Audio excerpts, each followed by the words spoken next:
Welcome, students. Today we are going to start chapter 4 Agriculture of class 8 Geography. So start करते हैं, ठीक है? देखिए, फर्स्ट पैराग्राफ में एक स्टोरी शेयर कर रखी है गुरप्रीत, मधु एंड टीना की। तो बेसिकली क्या हो रहा है इस पैराग्राफ में? जो गुरप्रीत, मधु और टीना है, they are walking in the village. तो वो वहां पे एक फार्मर देखते हैं and that farmer is tilling his land, ठीक है? तो क्या हो रहा है, वो फार्मर उन्हें बताता है कि वो क्या ग्रो कर रहा है उस लैंड पे, वीट, ठीक है? और उसने जस्ट अभी अभी क्या करा है, उसमें मेन्योर ऐड किया है, क्यों? जिससे कि सॉइल फर्टाइल हो जाए, ठीक है? और वो उन बच्चों को बताता है कि जो वीट है जो कि वो ग्रो कर रहा है, वो उसको गुड प्राइस फेच करेंगे। मतलब जब वो वीट को मंडी में सेल करेगा तो उसको अच्छी कीमत मिलेगी उसकी, ठीक है? और फिर क्या होगा, उस मंडी से वो वीट फैक्ट्रीज में जाएंगी, क्यों? To make bread and biscuits, ठीक है? ओके। देखिए, जो प्लांट से फिनिश प्रोडक्ट्स तक का सफर होता है, जो ट्रांसफॉर्मेशन होता है प्लांट से फिनिश प्रोडक्ट्स तक का, इसमें 3 इकोनॉमिक एक्टिविटीज इंक्लूड होती है। कौन-कौन सी? Primary, secondary and tertiary. अब हम पढ़ेंगे प्राइमरी, सेकेंडरी एंड टर्शियरी होता क्या-क्या है, ठीक है? देखिए, जो प्राइमरी एक्टिविटीज होता है वो किस चीज़ से कनेक्टेड होता है? वो कनेक्टेड होता है extraction and production of natural resource, ठीक है? जब हम नेचुरल रिसोर्स से कुछ प्रो जब हम नेचुरल रिसोर्स का प्रोडक्शन करते हैं और उसको एक्सट्रैक्ट करते हैं, तो उसको हम बोलते हैं बिल्कुल प्राइमरी एक्टिविटीज़, ठीक है? इसके एग्ज़ाम्पल्स क्या-क्या होता है? एग्रीकल्चर, फिशिंग एंड गैदरिंग, ठीक है? सेकेंडरी में क्या आता है? सेकेंडरी में आता है मैन्युफैक्चरिंग, ठीक है? मैन्युफैक्चरिंग और प्रोसेसिंग, ठीक है? तो देखिए, secondary activities are concerned with processing of these resource. जो हमने प्राइमरी में एक्सट्रैक्ट करा है, प्रोड्यूस करा है, उसको हम प्रोसेस करते हैं सेकेंडरी एक्टिविटीज के अंदर, ठीक है? देखिए, जैसे कि स्टील का manufacturing, baking of the bread, weaving of cloth, ये कुछ एग्जांपल्स हैं इसके, ठीक है? टर्शरी में क्या आता है? टर्शरी जो होता है, टर्शरी एक्टिविटी, ये सपोर्ट प्रोवाइड करता है किसको? प्राइमरी को, सेकेंडरी को। सब सर्विसेज कैसे? जैसे transportation, trading, banking, insurance, advertising, ये कुछ एग्जांपल्स हैं टर्शियरी एक्टिविटीज के। I hope I am clear, आपको समझ में आ गया होगा प्राइमरी, सेकेंडरी एंड टर्शियरी में डिफरेंस क्या होता है, ठीक है? अब देखिए, जो एग्रीकल्चर होता है वो प्राइमरी एक्टिविटी में आता है, ठीक है? और ये क्या ग्रो करते हैं एग्रीकल्चर में? हम लोग क्रॉप्स, फ्रूट्स, वेजिटेबल, फ्लावर और रेयरिंग ऑफ लाइफ स्टॉक, ठीक है?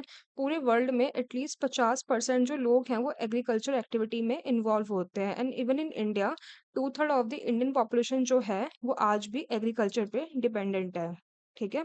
अब देखिए, जो फेवरेबल टोपोग्राफी होती है सॉइल की और क्लाइमेट होता है जो, वो एग्रीकल्चर एक्टिविटी के लिए सबसे ज़्यादा वाइटल रोल प्ले करता है, ठीक है? जिस लैंड पे हम अपनी क्रॉप को ग्रो करते हैं उस लैंड को हम बोलते हैं एरेबल लैंड, ठीक है? और देखिए, in this map you can see the agriculture activities is concern in those region of the world. Now you can see the map, this one, इसमें आप देख सकते हैं ये है कौन कौन से एरेबल लैंड्स इसमें दिखा रखे हैं। कैसे? देखिए, ये पूरा इंडिया वाला पोर्शन हो गया, ये हो गया एरेबल लैंड, ठीक है? ये अमेरिका का पोर्शन हो गया, ये साउथ अमेरिकन कॉन्टिनेंट का पोर्शन हो गया जो कि एरेबल लैंड में आता है, ठीक है?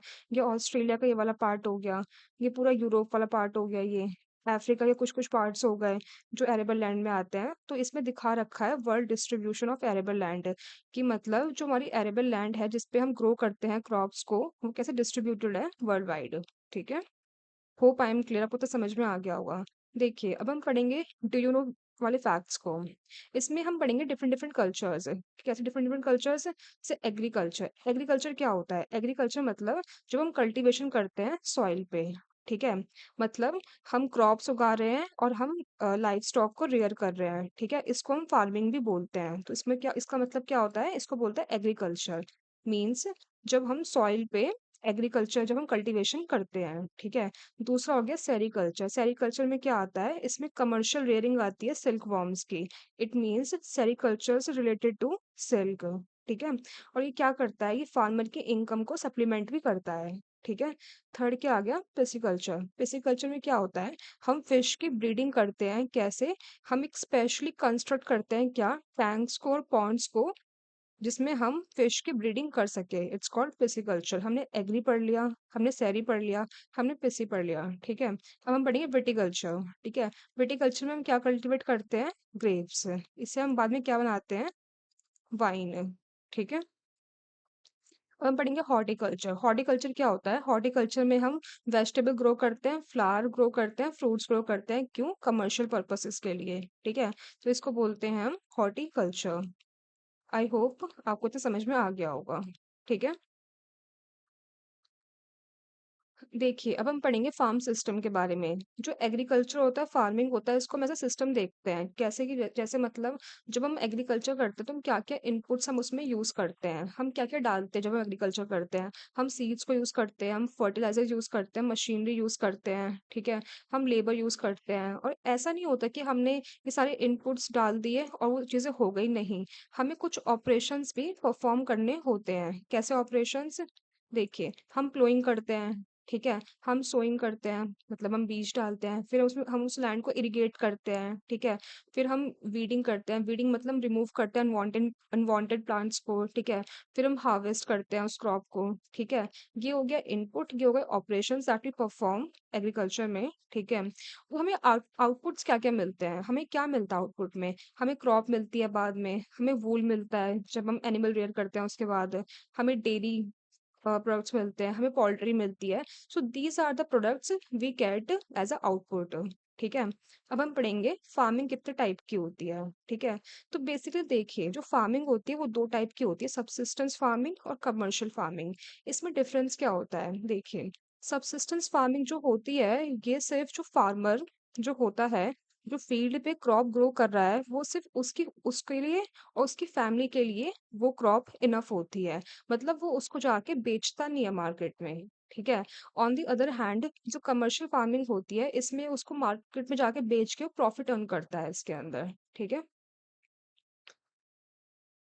तो देखिए, सबसिस्टेंस फार्मिंग क्या होती है? जो ये फार्मिंग होती है, ये प्रैक्टिस की जाती है। क्यों? To meet the need of the farmer family, जिससे कि जो फार्मर उसकी फैमिली है, उसकी नीड को फुलफिल किया जा सके। ट्रेडिशनली क्या होता है, इसमें लो लेवल टेक्नोलॉजी यूज होती है, ठीक है। और इसमें हाउस होल्ड लेबर यूज होते हैं, मतलब घर के लोग मिलके ही फार्मिंग करते हैं एक स्मॉल लैंड पे। और उन्हें बाद में एक स्मॉल आउटपुट मिलता है, ठीक है। अब देखिए, जो सबसिस्टेंस फार्मिंग है, ये भी दो टाइप की होती है, intensive subsistence and primitive subsistence है, ठीक है। इंटेंसिव में क्या आता है? देखिए, जो फार्मर होता है वो कल्टीवेट करता है स्मॉल प्लॉट प्लॉट पे, ठीक है। यूजिंग सिंपल टूल्स, और सिंपल टूल्स यूज करता है वो, ठीक है। और वो अपने घर के लोग यूज करता है उसके ऊपर, ठीक है। इंटेंसिव सबसिस्टेंस एग्रीकल्चर में क्या होता है? जो फार्मर होता है वो स्मॉल प्लॉट पे कल्टीवेट करता है सिंपल टूल्स के साथ, और मोर लेबर, मतलब जो उसके घर के लोग होते हैं उनका यूज करके, ठीक है। Climate with large number of days which sunshine and fertile soil permit. देखिए, अगर क्लाइमेट अच्छा होगा और लार्ज नंबर ऑफ डेज होंगे सनशाइन के, और सॉइल अगर फर्टाइल होगी, तो एक साल में दो क्रॉप, एक से ज्यादा क्रॉप ग्रो कर सकता है, ठीक है।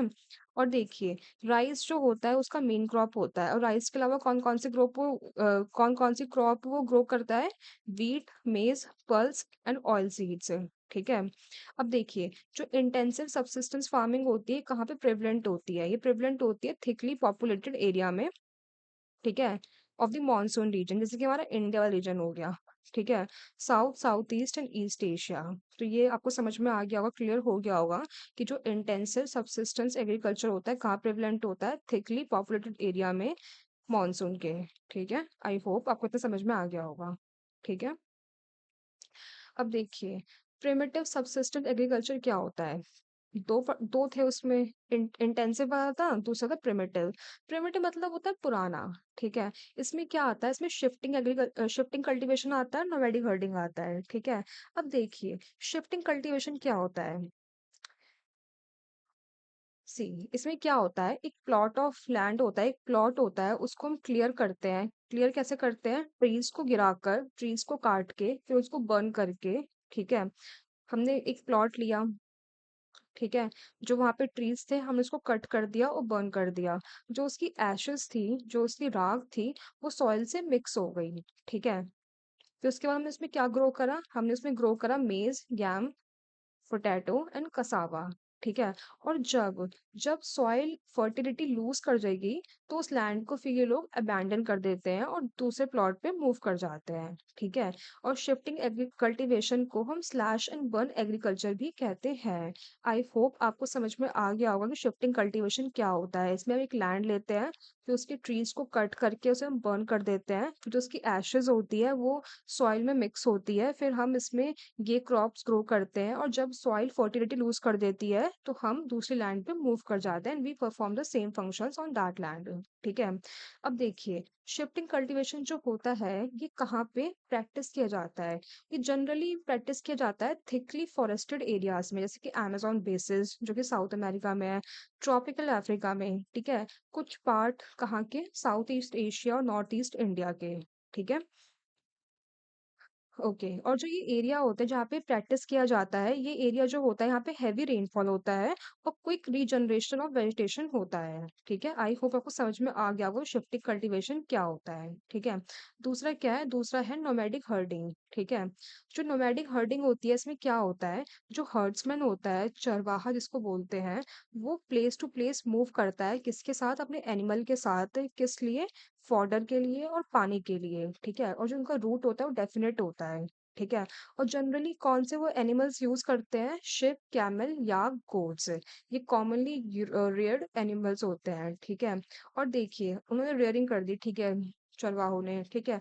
तो उनको बाद में क्या मिलता है इन एनिमल से, they get milk, meat, wool, hides and कुछ अदर प्रोडक्ट्स भी।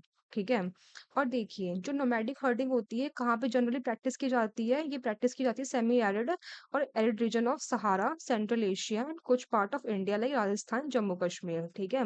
दीज आर द एरियाज जहाँ पे नोमैडिक हर्डिंग प्रैक्टिस की जाती है। ओके। आई होप आपको समझ में आ गया होगा। ये हो गई इसकी डेफिनेशन यहाँ तक। ठीक है। अब देखिए कमर्शियल फार्मिंग क्या होती है। हमने पढ़ लिया सब्सिस्टेंस फार्मिंग, जो फार्मर खुद के और अपनी फैमिली के लिए करता है। कमर्शियल फार्मिंग में वो उसको बेच के प्रॉफिट अर्न करता है। ठीक है। ओके। कमर्शियल फार्मिंग में क्या होता है, जो क्रॉप होती है वो ग्रो होती है और जो एनिमल होता है वो रेयर होता है, किस लिए, मार्केट में सेल करने के लिए। ठीक है। The area cultivated and amount of capital used in large. और देखिए जो एरिया कल्टीवेट होता है और या फिर जो हम कैपिटल में अमाउंट इन्वेस्ट करते हैं वो जनरली लार्ज होता है। ठीक है। इसमें हम बड़ी बड़ी मशीन्स यूज करते हैं। ठीक है। और देखिए एक सबसे इम्पोर्टेंट चीज है, जो कमर्शियल फार्मिंग होती है उसमें तीन चीजें इंक्लूड होती हैं, क्या क्या, commercial grain farming, mixed farming and plantation. These are the three things जो कमर्शियल फार्मिंग में इंक्लूड होती है। तो हम पहला पढ़ेंगे that is commercial grain farming. ठीक है। कमर्शियल ग्रेन फार्मिंग क्या होता है, इसमें जो क्रॉप्स होती है वो ग्रो होती है, क्यों, कमर्शियल पर्पस के लिए। और कौन कौन से क्रॉप हम इसमें ग्रो करते हैं, दैट इज व्हीट एंड मेज। ठीक है। अब देखिए वो कौन कौन से एरिया जहाँ पे कमर्शियल ग्रेन फार्मिंग प्रैक्टिस की जाती है generally, temperate grassland of north America, Europe and Asia. क्यों, क्योंकि जो यहाँ की पॉपुलेशन है वो स्पार्स है, वो दूर दूर है, जैसे कि उनके पास लार्ज फार्म है, लाइक 100 ऑफ हेक्टर्स, जिसपे वो फार्मिंग कर सकते हैं। ठीक है। और several winter restrict the growing season and only a single crop can be grown. ठीक है। और वो हाँ जनरली वो एक ही क्रॉप ग्रो करते हैं एक साल में इसके अंदर। ठीक है। दूसरा क्या हो गया, दूसरा हो गया मिक्स फार्मिंग। मिक्स फार्मिंग में क्या होता है, जो लैंड होती है वो यूज होती है फूड ग्रो करने के लिए, फॉडर क्रॉप्स ग्रो करने के लिए, लाइव स्टॉक को रेयर करने के लिए। ठीक है। इसको हम बोलते हैं मिक्स फार्मिंग। जनरली कहाँ प्रैक्टिस होता है मिक्स फार्मिंग, सेकेंड, यूरोप में, ईस्टर्न यूएसए में, अर्जेंटीना में, सदर्न ऑस्ट्रेलिया में, न्यूजीलैंड में, साउथ अफ्रीका में। ठीक है। थर्ड क्या हो गया, थर्ड हो गया प्लांटेशन। प्लांटेशन क्या होता है, प्लांटेशन एक ऐसी टाइप की कमर्शियल फार्मिंग होती है जहाँ पे सिंगल क्रॉप जैसे कि tea, coffee, sugar cane, cashew, rubber, banana, cotton, ये ग्रो होता है। ठीक है। और इसके लिए हमें लार्ज अमाउंट ऑफ लेबर चाहिए होता है और कैपिटल की रिक्वायरमेंट होती है। ठीक है। और जनरली क्या होता है, जो ये प्रोड्यूस होता है ये कहाँ प्रोसेस होता है, या तो उस फार्म पे या कोई नियर बाय फैक्ट्रीज पे। ठीक है। और इसके लिए हमें ट्रांसपोर्टेशन नेटवर्क का भी डेवलपमेंट ज़रूरी है इसके लिए, जिससे कि एक जगह से दूसरी जगह तक आराम से आप लेके जा सकें उस सामान को, ठीक है? और जो मेजर प्लांटेशन जो कहाँ-कहाँ मिलते हैं हमें, वो हमें मिलते हैं जैसे कि रबर कहाँ ज होती है? मलेशिया में, कॉफ़ी ज़्यादातर कहाँ पे होती है? ब्राज़ील में, टी इंडिया और श्रीलंका में। ये कुछ एग्ज़ाम्पल्स हो गए, ठीक है? ये हमने पढ़ लिया प्लांटेशन के बारे में, ठीक है? अब हम पढ़ेंगे मेजर क्रॉप्स के बारे में, जैसे कि rice, wheat, millet, maize etcetera etcetera, ठीक है? तो चलिए स्टार्ट करते हैं। देखिए, a large variety of crops are grown to meet the requirement of the growing population. जो इतनी सारी टाइप की हम इतनी सारी वैरायटी के हम क्रॉप्स ग्रो कर रहे हैं, हम क्यों कर रहे हैं? जिससे कि हम जो हमारी पॉपुलेशन जो ग्रो हो रही है, उसकी डिमांड्स को, रिक्वायरमेंट्स को फुलफिल कर सकें, ठीक है? एंड समटाइम्स जो क्रॉप होती है, वो एज़ अ रॉ मटेरियल भी यूज़ होती है, किसके अंदर? जो एग्रो बेस्ड इंडस्ट्री होती है, उसके अंदर, ठीक है? अब हम पढ़ेंगे कुछ मेजर फूड क्रॉप्स के बारे में, दैट इज व्हीट, राइस, मेज, मिलेट, ठीक है? कुछ फाइबर क्रॉप्स हैं जैसे कि जूट एंड कॉटन, ठीक है? और कुछ बेवरेजेस क्रॉप हैं जैसे कि टी एंड कॉफी। तो हम फर्स्ट स्टार्ट करते हैं अपना राइस, ठीक है? देखिए, राइस क्या होता है? राइस होता है एक मेजर फूड क्रॉप वर्ल्ड में जो है। राइस एक मेजर फूड क्रॉप है, ठीक है? और ये ट्रॉपिकल एंड सब ट्रॉपिकल रीजन में एज अ स्टेपल डाइट भी आती है। स्टेपल डाइट मतलब जो हम डेली खाते हैं, ठीक है? देखिए, जो राइस होता है उसको ज़रूरत होती है हाई टेम्परेचर की, हाई ह्यूमिडिटी की एंड रेनफॉल की। देखिए, जो राइस होता है ये होता है ख़ारिफ़ क्रॉप, ठीक है? ख़ारिफ़ क्रॉप मतलब जो मॉनसूनल क्रॉप होती है, मतलब जो जुलाई के टाइम पे ग्रो की जाती है, ठीक है? अब जुलाई के टाइम पे जनरली नॉर्थ इंडिया में कैसा क्लाइमेट होता है, कैसा मौसम होता है? वो होता है बारिश होती है, ह्यूमिडिटी बहुत ज़्यादा होती है और टेम्परेचर भी ज़्यादा होता है। तो आप देख सकते हैं उस टाइम पे राइस को ग्रो किया जाता है। तो राइस को क्यों ग्रो किया जाता है? क्योंकि उसको नीड है हाई टेम्परेचर की, हाई ह्यूमिडिटी की और रेनफॉल की, ठीक है? और कौन सी सॉइल इसके लिए बेस्ट होती है? इसके लिए बेस्ट होती है alluvial clayey soil. Clayey soil क्यों? जिससे कि वो वाटर को रिटेन कर सके, ठीक है? और चाइना जो है वो राइस के प्रोडक्शन में लीड कर रहा है। सबसे ज़्यादा प्रोडक्शन कहाँ होता है राइस का? चाइना में। उसके बाद India, Japan, Sri Lanka and Egypt, ठीक है?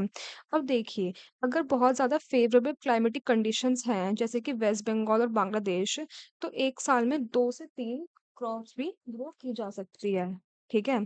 जैसे कि देखिए, इस रीजन में हम 3 बार चावल की खेती कर सकते हैं। 1 सेकंड। देखिए, यहाँ पे क्या होता है, यहाँ पे 3 टाइप के चावल ग्रो किए जाते हैं, ओस, अमन एंड बोरो, ठीक है? जो ओस होता है ये कब ग्रो किया जाता है? अर्ली समर्स में, ठीक है? जो अमन होता है ये कब 1 सेकंड। जो अमन होता है कब ग्रो किया जाता है? ये ग्रो किया जाता है ड्यूरिंग समर, ठीक है? और जो बोरो होता है ये कब ग्रो किया जाता है? विंटर्स में। तो इसलिए इसमें इरिगेशन की भी नीड पड़ती है, ठीक है? तो ये 3 टाइप के चावल, राइस ग्रो किए जाते हैं, ठीक है? अब देखिए, अब हम पढ़ेंगे वीट के बारे में। अब वीट जो होती है ये होती है राबी क्रॉप, ठीक है? राबी मतलब जब ठंड आने वाली होती है तब इसको ग्रो किया जाता है। तो इसको रिक्वायरमेंट होती है मॉडरेट टेम्परेचर की और रेनफॉल की, ठीक है? और ये कब ग्रो की जाती है? जब ब्राइट सनशाइन हार्वेस्ट के टाइम पे इसके ऊपर पड़े, ठीक है? और कौन-सी सॉइल इसमें यूज़ की जाती है? वेल ड्रेन्ड लोमी सॉइल, ठीक है? वेल ड्रेन मतलब होता है कि वो ज़्यादा मतलब पानी रिटेन ना करे, वेल ड्रेन होनी चाहिए, ठीक है? और एक्सटेंसिवली व्हीट को कहाँ पे ग्रो करते हैं हम? यूएस में, कनाडा में, Argentina, Russia, Ukraine, Australia and India, ठीक है? और इंडिया में व्हीट कब ग्रो किया जाता है? विंटर सीजन के अंदर, ठीक है? That's why it's called rabi crop, ठीक है? होप आपको इतना समझ में आ गया होगा, ठीक है? अब हम पढ़ेंगे मिलेट्स के बारे में, ठीक है? मिलेट्स जो होता है इसको हम कोर्स ग्रेन भी बोलते हैं, ठीक है? और देखिए, जो मिलेट होता है इसको हम कब कहाँ पे ग्रो करते हैं?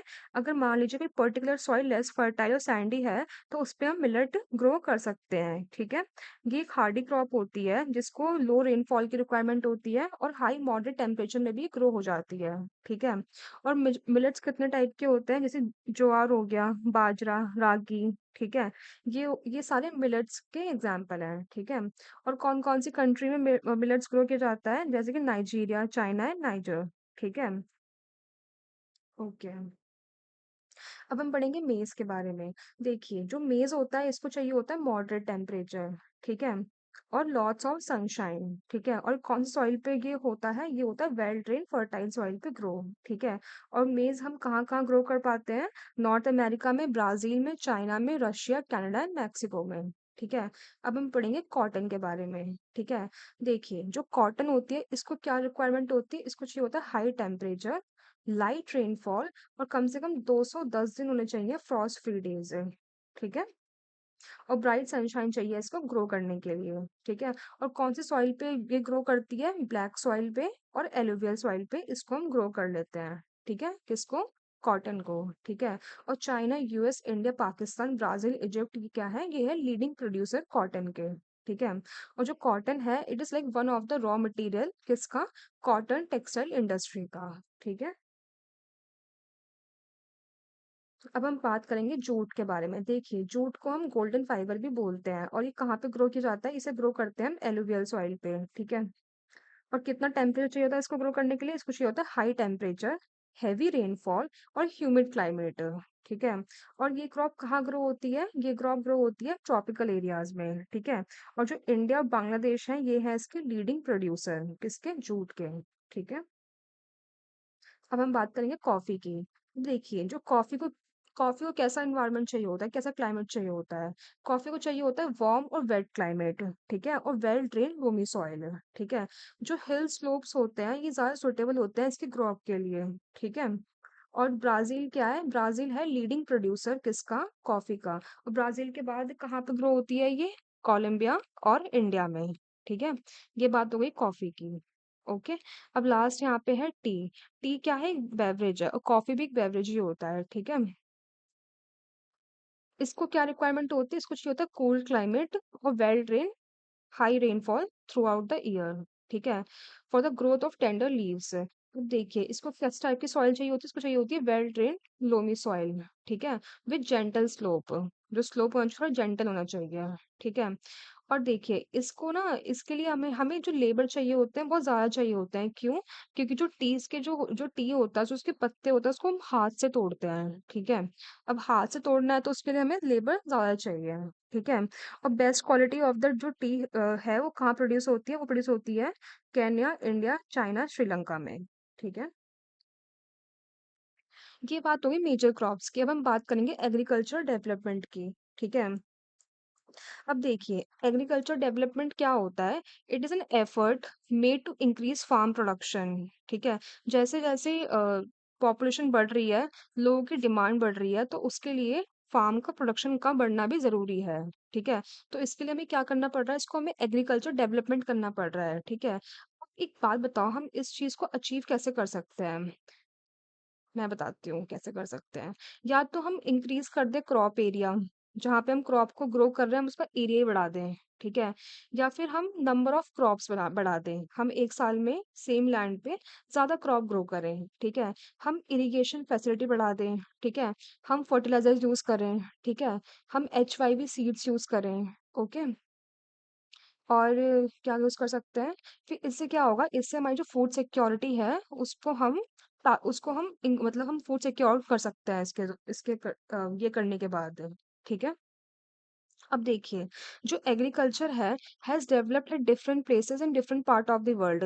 ये different different places different different part of the world में अलग अलग तरीके से होती है। कैसे? मतलब देखिए, जो डेवलपिंग कंट्रीज होगा जहाँ पे पॉपुलेशन बहुत ज्यादा होगी, जैसे कि एग्जाम्पल इंडिया हो गया, वहाँ पे जनरली क्या प्रैक्टिस किया जाता है? इंटेंसिव एग्रीकल्चर, ठीक है?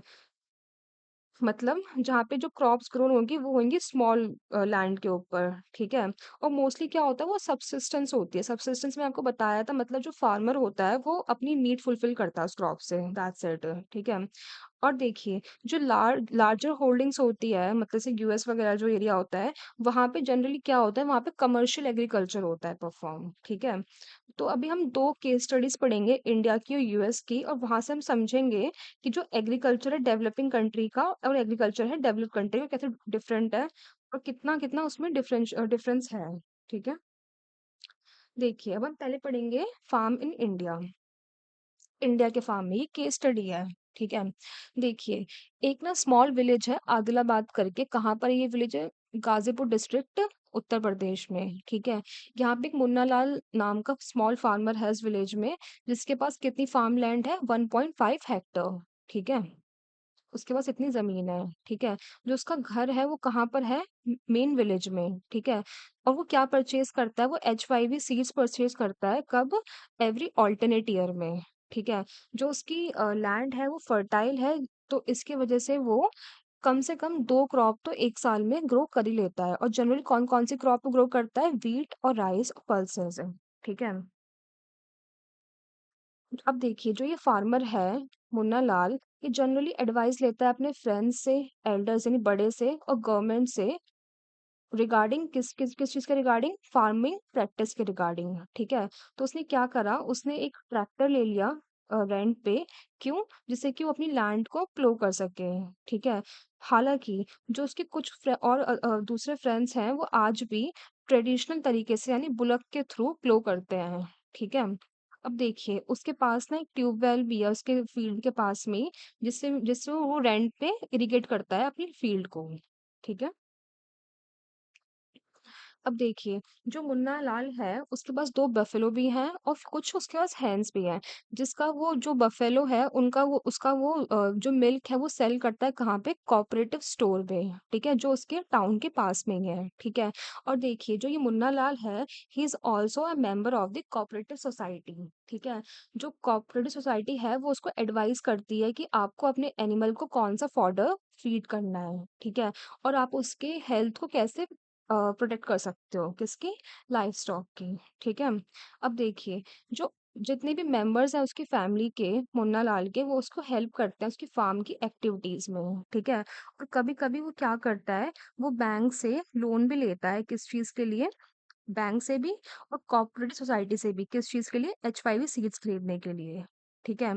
और वो अपना जो प्रोड्यूस है जो वो उगाता है अपनी फील्ड से वो उसको मंडी में जाके बेच देता है। Since majority of the farmers do not have sorry lack storage facilities, देखिए आज के टाइम पे भी बहुत सारे फार्मर्स ऐसे हैं जिनके पास स्टोरेज फैसिलिटीज नहीं है, सो इसीलिए मतलब they are force to sell the produce even when the market is not favourable to them. अब देखिए उनके पास स्टोरेज फैसिलिटीज नहीं है तो वो सस्ते में अपना अनाज बेच देते हैं, आज के टाइम पे भी ऐसा होता है, ठीक है? हालांकि कुछ रिसेंट ईयर्स में जो गवर्नमेंट है उसने कुछ स्टेप्स लिए हैं टू डेवलप स्टोरेज फैसिलिटीज। देखिए हमने यहाँ पे बात की फार्म इन द इंडिया, हमने इंडिया में कैसा लैंड होता है, कैसे फार्मिंग होती है और कैसे होती है, हमने इसकी बात करी। अब हम बात करेंगे यूएसए की। देखिए जो एवरेज साइज ऑफ फार्म होता है यूएसए में वो इंडियन फार्म से बहुत बड़ा होता है, ठीक है? जनरली जो एवरेज साइज होता है यूएसए में कितना होता है? 250 हेक्टेयर्स का, ठीक है? और जो फार्मर होते हैं जनरली कहाँ पे रिसाइड करते हैं? फार्म में ही, ठीक है? और कौन कौन सी मेजर क्रॉप्स को ग्रोन करते हैं उस पे, उस लैंड पे? Corn, soybean, wheat, cotton and sugar beet. अब देखिए यहाँ पे एक जो नाम के बंदे की बात हो रही है, ठीक है? जो कि फार्मर है मिड वेस्ट यूएसए का, ठीक है? इसके पास कितनी लैंड है? 300 हेक्टर लैंड है इसकी। मुन्ना लाल के पास कितनी थी? 1.5। इसके पास कितनी है? 300, ठीक है? और ये क्या करता है? ये इस लैंड पे कॉर्न को ग्रो करता है, ठीक है? आफ्टर मेकिंग श्योर, ये मेक श्योर करने के बाद कि जो उसकी सॉइल है और जो वाटर रिसोर्स है वो उस क्रॉप को की नीड को मीट कर देंगे, फुलफिल कर देंगे, ठीक है? Adequate measures are taken to control pest, वो एडिक्वेट मेजर्स लेता है मतलब पेस्ट को कंट्रोल करने के लिए, ठीक है? और टाइम टू टाइम वो बंदा क्या करता है वो अपने सॉइल सैंपल को सॉइल टेस्टिंग लेबोरेटरी में भेजता है न्यूट्रिएंट्स चेक करने के लिए कि उसके सॉइल में एडिक्वेट अमाउंट में न्यूट्रिएंट्स हैं या नहीं है, ठीक है? तो ये इससे क्या हेल्प होती है उसकी? इससे वो जो इसका रिजल्ट आता है वो हेल्प करता है जोई को किस चीज़ में? To plan a scientific fertiliser programme में, ठीक है? अब देखिए जो उसका कंप्यूटर है जो का वो लिंक्ड है किस चीज़ से? सैटेलाइट से, जिससे कि उसके पास प्रिसाइज पिक्चर है अपनी फील्ड की, ठीक है?